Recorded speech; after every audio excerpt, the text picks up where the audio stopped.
بسم الله الرحمن الرحيم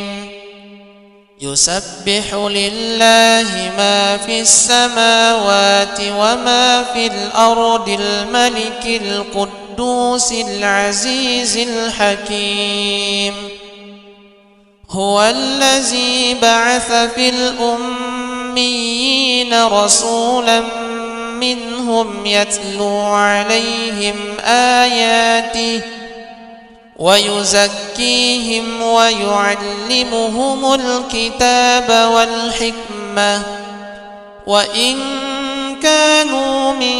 قبل لفي ضلال مبين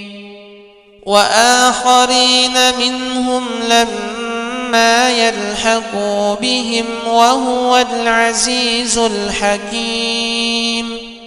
ذلك فضل الله يؤتيه من يشاء والله ذو الفضل العظيم مثل الذين حملوا التوراة ثم لم يحملوها كمثل الحمار يحمل أسفارا بئس مثل القوم الذين كذبوا بآيات الله والله لا يهدي القوم الظالمين قل يا أيها الذين هادوا إن زعمتم أنكم أولياء لله من دون الناس فتمنوا الموت إن كنتم صادقين ولا يتمنونه أبدا بما قدمت أيديهم والله عليم بالظالمين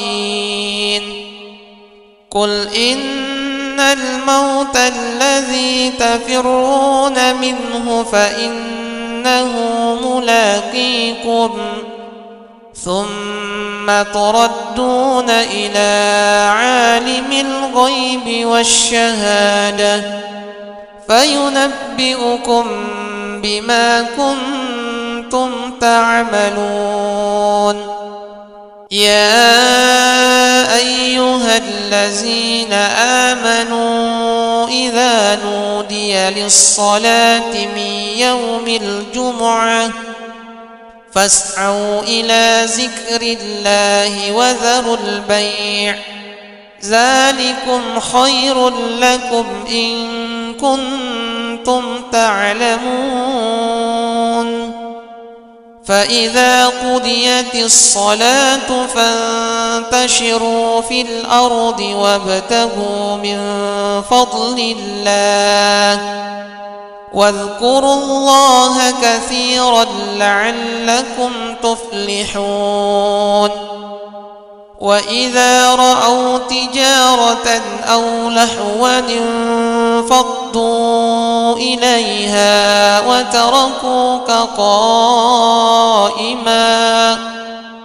قل ما عند الله خير من اللهو ومن التجارة والله خير الرازقين